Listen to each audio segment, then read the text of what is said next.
SC reservation పరిరక్షణ సమితి నుంచి మేము వచ్చాము. నా పేరు జిన్కుట్ల భాస్కర్, రంగారెడ్డి జిల్లా అధ్యక్షుడిని. ఈరోజు నాగర్ కర్నూలు జిల్లా తెలకపల్లి మండలంలో జంగబోయినపల్లి అనే గ్రామంలో దుర్గమాత దగ్గరికి వస్తే మాల సోదరులను గుళ్ళోకి రానియలే అని చెప్పేసి నిన్న మన ఇన్స్టాగ్రామ్లో, ఫేస్బుక్లో, సోషల్ మీడియాలో చాలా అలచల్ జరుగుతుంది. ఆ విషయం తెలుసుకొని మా రాష్ట్ర అధ్యక్షుడు, హైకోర్టు అడ్వకేటు మారెడ్డి మోహనన్న గారి ఆధ్వర్యంలో ఈరోజు స్వయంగా ఆ గ్రామంలో ఏం జరిగింది, సోషల్ మీడియాలో వచ్చింది నిజమా అబద్ధం అని చెప్పేసి ఈరోజు ఆ గ్రామ ప్రజల మధ్యలో మేము వచ్చి విషయం పూర్తిగా తెలుసుకున్నాము. వాళ్ళు చెప్పినటువంటి సమస్యను, వీళ్ళు చెప్పినటువంటి మాల సోదరులు చెప్పిన సమస్యను ఒకసారి విన్నాము. విని అందరం కూడా ఇక్కడ ఉన్నటువంటి మా రాష్ట్ర అధ్యక్షుడు మారెడ్డి మోహన్ గారు, అదేవిధంగా అరవింద్ గారు, మా కాకి వినోద్ గారు, అదేవిధంగా యాదవ సంఘం జాతీయ ఉపాధ్యక్షురాలు అక్క కళ్యాణక్క, ఈ గ్రామ సర్పంచ్ వాళ్ళు బలరాం గారు, యాదవ సోదరులు కాశీం అన్న, అదే మాల సోదరు నుంచి వివక్షకు గురైనటువంటి వ్యక్తి కాశీం కూడా ఇక్కడ ఉన్నాడు. నిజంగా వాస్తవంగా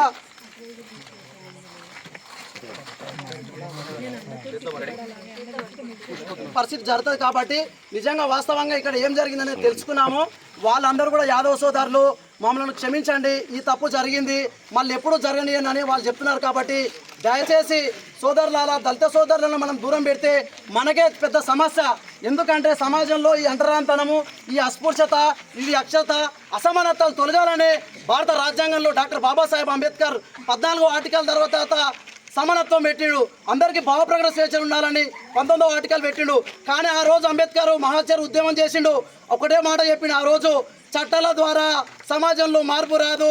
కావున ఏ విధంగా అయితే చట్టాల ద్వారా మీకు ఉద్యోగం, విద్య, సామాజికంగా, ఆర్థికంగా, రాజకీయంగా మీరు సమాజంలో ఎదిగితే అప్పుడు ఈ సమాజంలో అంటరాంతనం, అస్పృశ్యత, వివక్షత, అసమానతలు తొలగిపోతాయని చెప్పాడు. కానీ చట్టంతో ఎప్పుడు మార్పు రాదు.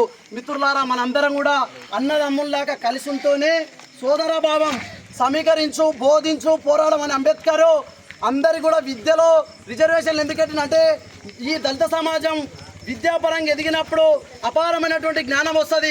ఈ జ్ఞానం వచ్చిన తర్వాత ఉద్యోగాలు సంపాదించి ఉన్నతమైన పదవిలో వెళ్తే ఈయన ప్రజలకు మంచి పరిపాలన ఇచ్చి ఈ సమాజంలో ఉన్నటువంటి వివక్షత దూరం అవుతుంది అనేసి ఉద్యోగాలలో రిజర్వేషన్ కల్పించిండు.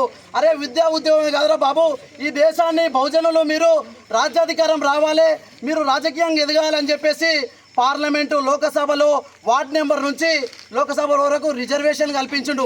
ఎందుకు కల్పించిండు? 10 సంవత్సరాలు మాత్రమే భారత రాజ్యాంగంలో రిజర్వేషన్లు ఇచ్చిండు.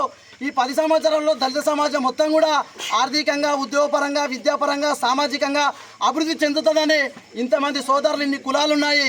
కులం ఏదైతే కోరేది మోక్షమే. పూచే పువ్వు కులం ఉందా, పండే పంట కులం ఉందా, పారే నీటి కులం ఉందా, వీచే గాలి కులం ఉందా, నింగి నిప్పు నేల గాలి జలం దైవ ప్రసాదం. అది అందరికి అందినప్పుడే జనజీవన వికాసం. కులం ఏదైతేమి అందరం కోరేది ఇదే కదా, భగవంతుని మోక్షం. కాబట్టి ఆ సోదరులను మనం దూరం పెట్టడం వల్ల వాళ్ళు ఈరోజు మేము వచ్చినట్టు మేము సూదిలాగా జోడించుకుపోయే ఆర్గనైజేషన్ మాది. కత్తర్లేక కత్తిరించిపోయే సమాజం కాదు మిత్రులారా. ఎందుకంటే దీన్ని రాజకీయంగా వేసి వేరే విద్రోహ శక్తులు వస్తే ఇదే మాలవాడకు పోయి అరే వాళ్ళు గొల్లలు, కమరలు, కుమరలు మిమ్మల్ని గుళ్ళె రానినప్పుడు ఆ గుళ్ళకి ఎందుకు పోతారా బాబు, మా చర్చిలో మీకు వివక్షత లేదు, మీరు యేసు ప్రభువులకు మారురు అంటారు. రేపు వీళ్ళు కన్వర్టెడ్ క్రైస్తవులు అయినాక ఈ ఊరికి పెద్ద ప్రమాదం. ఎందుకంటే మత మార్పిడి తర్వాత ఏం జరుగుతుందో చదువుకున్న యువకులు అందరూ తెలుసు. ఈనాడు అఖండ భారత్ కోల్పోయినాం. పాకిస్తాన్ మనదే, ఆఫ్ఘనిస్తాన్ మనదే, భూటాన్ మనదే, మయన్మార్ మనదే, నేపాల్ మనదే, టిబెట్ మనదే, శ్రీలంక మనదే. ఇలా నేపాల్ ఏ విధంగా అయిందో పార్లమెంటు మీద దాడి జరుగుతుంది. కాబట్టి గ్రామాలలో మీకు సమాన అవకాశం తెలియాలి. ఇవాళ భారతదేశంలో ఉన్నటువంటి పశ్చిమ బెంగాల్ మన చేతులు లేదు. కేరళలో 40 లక్షల మంది అమ్మాయిలు అపహరణకు జోడయ్యారు. కాశ్మీర్ ఫైల్స్ చూడండి. నాగాలాండ్లో 90% క్రైస్తవులు అయ్యారు. ఎప్పుడైతే ఈ దళిత సోదరులు మతం మారుతారో ఏ రెడ్డి ఉండడు, ఏ కుమ్మరోడు ఉండడు, ఏ కాపోడు ఉండడు, అందరము హిందువులము, మనమంతా బంధువులము. మనందరికీ కన్న తల్లి భారత మాత. విడిపోతే పడిపోతాం, కలిసి ఉంటే నిలబడతాం. కాబట్టి ఇలా దుర్గామాత ఒక్కటే కాదు, అందరం చేసుకోవాలి. ఎందుకంటే మన హైందవ ధర్మం గొప్పది. 4 వేదాలు, 18 పురాణాలు, 108 ఉపనిషత్తులు, రామాయణము, మహాభారతము, బ్రహ్మసూత్రాలు. ఒక్క వేదం చదవాలంటే 13 సంవత్సరాలు పడుతుంది. కాబట్టి మీకేం తెలుసు? ఇలా వేద వ్యాసులు ఎవరు? తెలుగైనా వాల్మీకి మనవాడే రాసిన రామాయణం. రాముడు శబరిని అంగలి కావలించుకున్నాడు విదురుణ్ణి. శబరి ఎంగిలి ఆరోగించిన శ్రీరాముని కంటే గొప్ప. మీరు ఇలా కులవేక్ష చూపించనికే వాళ్ళు మన సోదరులు. నీలోన ఆత్మ, నాలోన ఆత్మ, అంతా పరమాత్మ. అంత పెద్ద ఆదిశంకరాచార్యునికి మాలవుడైనటువంటి సత్య హరిశ్చంద్రుడు భగవంతుని కల్పించిందయా. వేదవ్యాసుడు ఇలా 18 పురాణాలు లేకపోతే జ్ఞానం తెలుసా మనకు? ఏ ఒక్క బ్రాహ్మణుడు రాయలే మనకి వేదాలు, పురాణాలు. కాబట్టి మీరు అందరూ కూడా ఒకసారి అర్థం చేసుకొని హైందవ ధర్మాన్ని కాపాడండి. దళితులు అన్నటాలకే వేరే అనుకోకండి. నాకు కూడా తెలుసు ఇలా నేను పొద్దుగాల హనుమాన్ చాలీసా బయటికి వెళ్ళను. నేను దళితుని మాలోని ఇవాళ ఎవరం పెళ్లి చేసుకున్నా ఓం లక్ష్మీనారాయణాభ్యునమ, పార్వతీ పరమేశ్వరాభ్యునమ, ఉమామహేశ్వరాభ్యునమ, శశిబృందేశ్వరాభ్యునమ, వాణీరన్న గర్భాయతో సహా ఓం అరుంధతి వశిష్టాభ్యో నమః అని చెప్తుండు. కాబట్టి మన శ్రీరాముడు వశిష్ఠ మహర్షి అన్నప్పుడు అరుంధతి వండి పెడితే తిన్నదయా? రామునికి లేని కులం మనకెందుకు? ఆ రోజు మహాభారత కాలం జరుగుతుంటాడు. అంత పెద్ద శ్రీకృష్ణుడు మీ యాదవ సోదరుడు అక్కడ పాండవులతో అనుకోకుండా ఇక్కడ కౌరవులతో అనుకోరుదా దాసీపుత్రుడైన విదురుని ఇంట్లో పండుకొని భాష చేసిపోయిండు. కాబట్టి మీరు అందరూ ఈ వివక్షతను దూరం చేసుకొని వాళ్ళు కూడా మన సోదరులను కలుపుకోవాలి. ఏ చట్టం ద్వారా మార్పు రాదు, ఏ చుట్టం కాదు మనకు చట్టం అనేది. మీరు మేము అనేది సోదరభావం కలిసినప్పుడే మనకు అభివృద్ధి చెందుతాం. ఇదే నేను గట్టిపల్లపల్లి తలకొండపల్లి మండలంలో నేను కూడా ఇలా వేదాలు చదువుకుంటున్నా, నేను కూడా పురాణాలు తెలుసుకుంటున్నా, ఈ ధర్మం తెలుసుకుంటున్నా. నా సోదరులను కూడా మేము మీద దాడి చేయాలంటలేము, కొట్లాడితే వచ్చేది కాదు. కాబట్టి ఈ సమస్యను ఎవరు కూడా పెద్ద చేయొద్దు. యాదవ సోదరులు అందరూ కూడా మీ అందరికీ పాదాభివందనాలు. ఎందుకంటే తప్పు తెలుసుకున్నారు మీరు. అదేవిధంగా మాల సోదరులు కూడా మీకు ధన్యవాదాలు మిత్రమా. మనందరం కూడా దళితవాదం అని చెప్పేసి చాలా మంది మిత్రులు వస్తారు, రావద్దు. ఎందుకంటే ఇలా మేము వస్తాం, రేపు వెళ్ళిపోతాం. రేపు కలిసి ఉంటే నిలబడేటోళ్ళు మీరు, ఊర్లో చూసుకునేటోళ్ళు మీరు. కాబట్టి మీరు అందరూ కూడా ఈ దుర్గమాతని కాకుండా అందరూ కూడా వినాయక చవితి కానీ దుర్గామాతలు కానీ అన్నీ కూడా 33 కోట్ల దేవతలు మనకు, 84 లక్షల జీవరాశులు. అరే పందిని వరాల దేవుడు అంటున్నామయ్యా మనము. అరే కుక్కను కాలభైరుడు అంటున్నాము.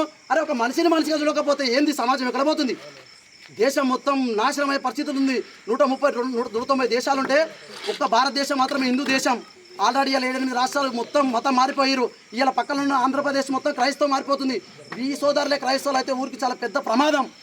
మా సొంతం గట్టిపల్లపల్లి గ్రామంలో సరస్వతి విగ్రహం పెడితే సరస్వతికి వస్తుంది చెప్పినని రానియలేదు. ఎల్ల మాట్లాడి నేను మన రీసెంట్గా తెలుసుకోండి, ఎల్ల మాట్లాడితే మాకు డిస్టర్బ్ అవుతుంది, కంప్లైంట్ ఇస్తారు. కాబట్టి వేరే వాళ్ళు మీ ఊరికి రాకముందుకే మీరందరూ హైందవ సోదరులు గడం కట్టుకోవాలి. శివాజీ మహారాజు 1250 సంవత్సరాలు ఈ దేశం పైన తురుస్కులు, ఊనులు, డచ్ వారు, పోర్చుగీస్ వారు, ఆంగ్లేయులు, బ్రిటిష్ వాళ్ళు మన దేశాన్ని పరిపాలించారయ్యా. అణచివేత గురి చేసిరు. ఇప్పుడు ఈ స్వతంత్రం వచ్చింది 1857 నుంచి కొత్త 1947 వరకు మనకు స్వతంత్రం వచ్చింది. స్వతంత్రం వచ్చినాక సోదరభావం రావాలనా లేదా? కాబట్టి అందరికీ మీకు పాదాభివందనం చేస్తున్న ఈ మిత్రులను మాత్రము మతం మార్చే విధంగా మీరు ప్రయత్నం చేయొద్దు యాదవ సోదరులారా. ఆ యొక్క కలియుగ దైవమైన వెంకటేశ్వర స్వామి గొల్లవాడికి దర్శనం ఇచ్చినాకనే ప్రపంచానికి దర్శనమిస్తాడు. ఆనాడు అంత పెద్ద రామాయణానికి పెట్టినటువంటి జాంబవంతుడు, జాంబవతిని ఇచ్చిన శ్రీకృష్ణుడు. మీరు మేము ఒకటయా? కాబట్టి ఈ గ్రామ ప్రజలందరూ కూడా అందరూ సామాజిక సమరసతోటి అందరూ మంచిగా ఉండి ఈ సమస్యను ఈ రోజుతోటే ఏ మీడియా రావద్దు, ఏ కుల సంఘాలు రావద్దు.